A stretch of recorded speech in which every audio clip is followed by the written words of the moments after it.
พี่น้องกับทักทายสบายดีพี่น้องFCเมื่อสุขทุกคนกันแล้วกันเด้อมื้อนี้เฮาได้รับภารกิจใหม่ก็คือเฮาได้รับภารกิจให้ไปตามหกระเป๋าเสื้อผ้าหรือกระเป๋าผ้าอย่างนี้แหละกระเป๋าเป้นี่แหละนะเป้หลังนะสะพายหลังนะกระเป๋าเป้พอดีเพิ่นหลงกระเป๋ากันอยู่ทางประเทศไทยพี่น้องก็คือคนลาวเฮานี่แหละมันไปทำงานอยู่ทางประเทศไทยแล้วก็หลงกระเป๋าพี่น้องของคนไทยมาว่าสิซะแล้วก็เลยมี FC ทางฝั่งไทยโทรมาว่าบ่พรให้เจ้าน่ะไปหากระเป๋าให้ข่อยแน่ไปเบิ่งกระเป๋าให้ข่อยแน่จั่นว่าเจ้าเห็นยันว่าพ่อผู้เอามาหานะผู้หลงทรัพย์เปลี่ยนกระเป๋ากันหั่นน่ะพี่น้องก็เลยมื้อนี้เฮาก็เลยสิเดินทางไปตามหากระเป๋าให้เพิ่นเป็นกระเป๋าพี่น้องของคนไทยว่าสิซะพี่ทางฝั่งไทย FC ฝั่งไทยเพิ่นได้ลงกับพี่น้องคนลาวว่าสิซะในระหว่างการเดินทางกลับมาลาวนี่แหละพี่น้องพอดีขึ้นรถน้ำกันว่าสิซะไปลงกระเป๋ากันโอ้ยพี่น้องปะพี่น้องเขาสิพาไปเบิ่งน้ำกันว่าไปรุ่นน้ำกันว่าสิเห็นบ่กระเป๋านั่นหรือว่าจังใดเนาะพี่น้องไปพี่น้องไปเบิ่งกันเลย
ขอถามหน่อยเด้ออันรู้จักคนเฮือนสู่สื่อพ่อสมหมายบ่เพิ่นฮักก็มาจากกรุงเทพบ้านนี่ว่าบ้านไผเลาะเดี๋ยวนะเฮาสิเอาโทรศัพท์ให้เบิ่งมาเฮือนพ่อสมหมาย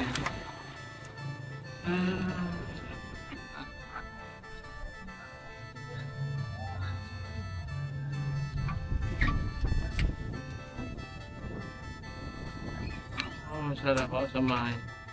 บ้านในฮู้เพิ่นเป็นคนบ้านนี่ปะอันนี้มาลูกไผ่เพิ่นหรือไทยอันเพื่อนเพิ่นฮะ ลูกกายมันเป็นเรื่องเนี้ย เพื่อนวางได้นี่มันบ่แจ้งอุปสรรคเพื่อนที่วางได้ เขาได้มองป้ายมองป้ายรังสังกะสีแดง เออเพื่อนล้างหน้าเลยแมันบ่ ๆแล้วคนมันเมียแล้วคนบัดดอตูมแหละ โอ้ยันแม่นอยู่บ่ละกั เจ้าน มา ใช้สาก ฮะ เจ้าคนใช้ คนนี่แหละมานํเสืออันเครื่องให้เพิ่นลงเครื่องคนไทยมาแล้วพอดีเฮาเอามานำเครื่องให้กับเจ้า นั่นเพื่อนเราแหละ โอ้ อัน ได้ ตัวเล็กข้างเขาวัดน่ะข้างมันน่ะ โอ้อันตัวรางสีแดงๆอันนั้นเนาะ แม่นป้ายเขาวัดเนี่ยตัวนี้ อ๋อ ที่ โอ มัน เค มีคนยืนอยู่น่ะ แล้วมีคนยืนอยู่หาแม่นรถแม่นบ่ ร้านนั้นเลย โดยขอบใจ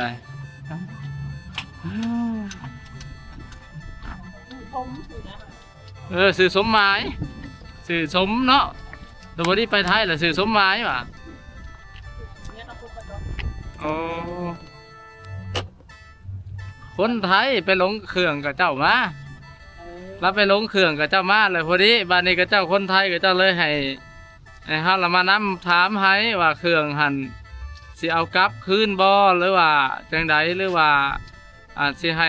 ฝากไปให้กับเจ้าบ่หรือว่าจะได้เครื่องไปลงรถไปขี่รถกับเจ้ามาหนนะขี่รถคนไทยหนนะขี่ข้ามมาฮอดแล้วคนเครื่องกับเจ้าลงหมดอันนี้เครื่องเต้นกับคนเครื่องเล่าหั่นแหละแต่บ่ฮู้ว่าเป็นเครื่องกับเจ้าน้ำแน่ละคนลงมาเลยบัดนี้มานี่ก็เจ้าโทรเลยติดต่อบ่ได้เลย วันนี้ได้จะพวกเครื่องมัน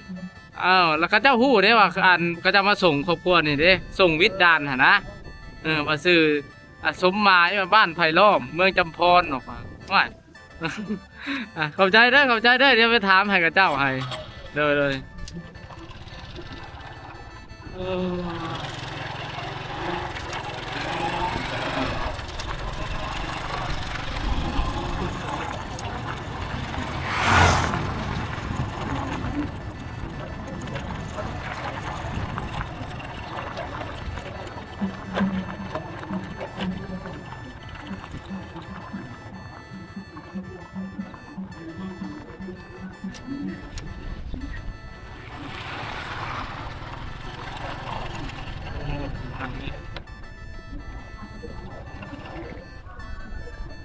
สบายดีโอ้อันนี้เป็นเพื่อนพอสมวะโอ้โดยมานั่นเด้มาอันนั้น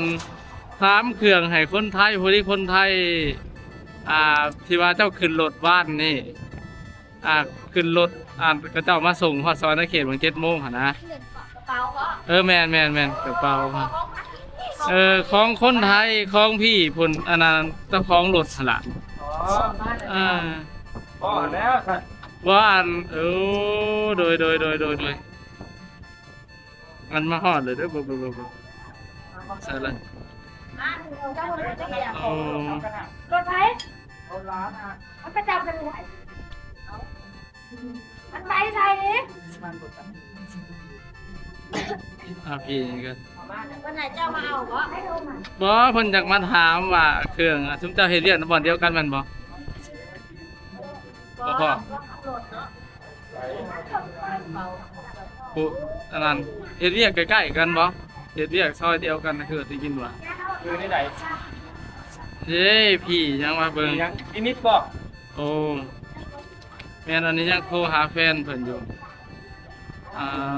แฟนเพิ่น เรื่องเจ้ามาบ้าน แม่นพี่คนนี้นี่นิด แท็กกันแล้ว เออ โทรขอจะเว้า นั่นแหละจะสิโทรหาอันนั้นเพิ่นนี่ เธอหายมิดดู โอ้นั่นแหล้วเพิ่นมาติดต่อเจ้าบ่ได้จักเทื่อ มันบ่ได้ข่อยบ่ได้ใส่ซิม โอ้ ซิมมันแพงให้เลย โอ้ย แสน ซิม หนึ่ง แพงก็เลยบ่ได้ใส่เนาะ บ่ทันได้ใส่ก็กันยังว่า ครับต้องเอาสมุดครัวไปลงทะเบียนน้ำเพิ่นอีก อืม มันเลยยาก ตัวเราลูก อ้าวพี่อะไรเนาะ แม่น โอ้ ข่อยเจอแล้วครับบาดของข่อยว่าเจ้าคืนเมื่ออยู่บัดข่อยกลับ เออ แต่คนใจเพิ่นไปเอาบอกข่อยอยู่เห็นเพิ่นก็ข่อยสิ เอ นี่ อนั่นว่าคิดว่าอันนั้นซะดอกนั่นน่ะโทรมานำข่อยว่าโอ้ยว่าอันให้เป็นน้ำให้แน่ว่าซั่น บ่เสียหรอกข่อยว่าเจ้าคืนเมื่ออยู่ เยอะ อืม กระเป๋าผู้ใดก็อยู่ ข่อยแปลกแต่ว่ากระเป๋าน้ำหอมนี่พวกวิ่งหลุดโดยตรงเด้ว่าพวก ข่อยมิดแล้ววิ่งหลุดล่อง โอ้แม่นเลย มันยังบ่หับอยู่อันนี้แฟนแล้วนี่มีเครื่องแฟนแล้วแน่โอ้ยเมื่อกี้นี่ข่อยตอนข่อยบ่มาโทรนำข่อย9 สาย10 สาย บ่เสีย ฮัลโหลพี่เอาล้มกับพี่เพิ่นเด้อ เฮ้ยคนยังลงไห้น่ะโอ้โดยตัวเป็นตาแซ่บแท้นี่ตำทั่วตำมั่วโดยอิ่มแล้วถ้าบ่อิ่มก็สิกินน้ำอยู่นี่ เขาว่าเจ้าเมื่อให้โยบัดข่อยครับเขาว่าเขาให้เขาเบิ่งน้ำหอมนะนี่ก็ว่ากระเป๋าเด็กน้อยเพราะว่าน้ำหอมนี่ของนอกมันต้องเขาไม่มิดไปแน่เพราะว่าแมนคอยขึ้นครับรถมาขับว่ามาพานี่เขาแล้วบ่มีของ แต่ถ้าเป็นโรงงานเพิ่นบ่มีเสื้อผ้าใส่ถามเพิ่นทุกเพิ่นนุ่งเครื่องได้ใช้เพิ่นโทรมาเพิ่นบ่มีเครื่องใส่เพิ่นว่าเครื่องสิมาให้แฟนเพิ่นแน่ก็บ่ได้แฟนเบิ่งก็ เราเป็นคนขับรถล่อง เราเป็นคนขับรถล่อง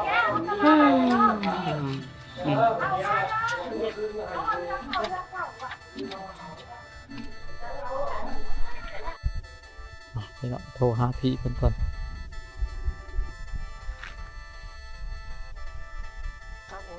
ครับสบายดีครับ ครับสบายดีครับมาอันเป็นอะไรแมนอยู่บ่ครับกระเป๋าพี่นะ แมนครับแต่โอ้ เตรียมที่มันนี่โทรมาหา ครับแล้วเพิ่นอะไรที่พี่จะมาอ่านเอาบ่หรือว่าให้เพิ่นเอาไปส่ง แมนผมจะไปเอาที่บุญละ โอ้พี่เสร็จมานํเอาเนาะ แมน ครับเพราะว่ามันมีสภาใส่ โอ้ดีใจอยู่บ่ที่เห็นกระเป๋านั่น ของสำคัญหลายอย่าง เกือบบ่มีเสื้อผ้าใส่เลยเห็นบ่ มันมีสภาใส่ครับมันมีอะไร โอ้พี่เสื้อผ้าอยู่ในหันมันเลยเห็นบ่ มาเลยแมนครับ โอ้ยเนาะ กระกงเก่งในอยู่หันเมื่อแต่มึงกับหมอมันยังอยู่หันมาเลย จังว่าเนาะไปลงก็ได้จังใดจังว่า แต่ว่ามันกระเป๋ามันสีเดียวกันนะเข้าใจป่ะ โอ้ มันก็ลงแมนมันก็ลงแบบมันสีเดียวกันเนาะ โอ้บ่คิดว่าเป็นของเจ้าของแม่นบ่นั่นแหละมันเป็นกระเป๋าสีเดียวกันกระเป๋าเป็นสีดำเหมือนกันไหม โอ้ครับ มันก็จะลงแบบเขาลงมาเลยนะ โอ้ครับ แต่ของก็ไม่ได้เมืองนี่นี่ จะว่าลงกระเป๋ากันยังวะ บางทีมาจอดรถเปลี่ยนรองเท้านะก็เลยเอากระเป๋าหายแล้วเด้แมนนะก็เลยโทรหาว่าโทรบ่ติดได้ล่ะโทรหาเพิ่นยังก็บ่ติด ครับก็เลยเห็นอันพี่เพิ่นบอกว่าไปนำหาอันยูทูบเบอร์เบิ่งแล้วว่า YouTube ไปนำหาทาง Facebook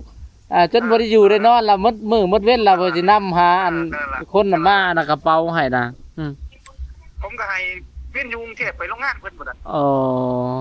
เพราะว่าพี่น้องเพิ่นก็อยู่หั่นแต่เขาก็ย่ามก็บ่ให้เขาไปหน่อยเด้โอ้โดยก็ถือว่าเพื่อสิเห็นเนาะคันบ่มาพ่ออันบ่พรนี่ก็คือสิยากเติบอยู่ เพราะว่ามันเคยหายไปครับไอ้คนเวียดนามโอ้เป๋าไอ้นั่น 20,000 กว่า โอ้ครับเอาไปคนเวียดนามมันก็ที่แรกติดต่อได้เพราะจะเอาไปมาหนูกระเป๋ามีราคามันก็บ่ติดต่อผมเลย ครับ กระเป๋าหนังแท้เนาะ โอ้ ก็เลยใส่ธรรมดาทีนี้ครับใส่แป้งบ่ได้บางทีลูกค้าเอาลงไปนำหมดสิแม่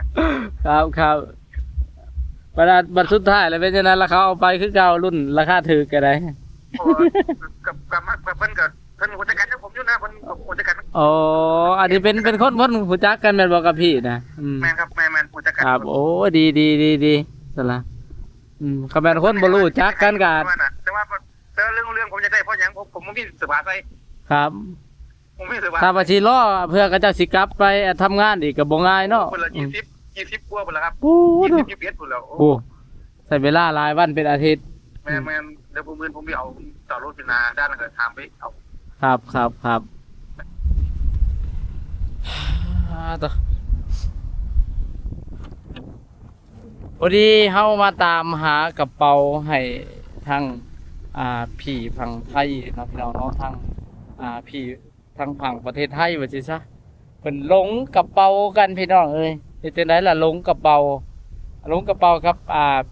พี่น้องคนลาวเฮานี่แหละเพิ่นไปทำงานในกรุงเทพไปทำงานอยู่ฝั่งไทยพอดีหลงกระเป๋ากันบัดนี้กระเป๋าฝ้ายก็มีเครื่องเสื้อผ้าหน้าแพร่แน่ก็หลายอย่างหลายแนวพี่น้องลงมานำกันบ่จักน้ำหอมน้ำหยังโอ้สารพัดอะพี่พอดีไปได้เด้อพี่น้องเด้อไปเห็นแล้วกระเป๋าเพิ่นพอดีเพิ่นสิเอาไปส่งให้กันเองเพิ่นว่าหรือว่าจังได๋แหละพี่น้องเพิ่นสิคุยกันเองเคลียร์กันเองพอดีเฮามานำให้พ่อเลยเด้อเพิ่นพอดีเพิ่นได้การติดต่อกันแล้วบาดนี้พอดีเฮาให้เพิ่นติดต่อกันเพิ่นก็เว้าเข้าใจกันแล้วก็เลยเฮาก็สิได้กลับบาดนี่พี่น้องกลับบ้านกลับเพื่อนละบาดนี้เพราะว่าภารกิจตามหากระเป๋าให้พี่น้องฝั่งไทยก็ถือว่าภารกิจนี้สำเร็จพ่อแม่พี่น้องเอ้ยไปคลิปหน้าพ่อกันพี่น้องสำหรับผู้ใดอยากให้เบาพรไปนำหายากบ่หรือว่าตามหาสิ่งหาของหรือว่าจะเป็นเรื่องเล่าต่างๆเนาะเกี่ยวกับวิถีชีวิตของคนบ้านเฮานี่ล่ะเบิ่งวิถีชีวิตเกี่ยวกับบุญศีลกินทานบ่หรือว่าอะไรก็แล้วแต่พี่น้องให้ติดต่อมาได้พี่น้องเด้อสำหรับคลิปนี้ขอกลับสบายดีพ่อแม่พี่น้อง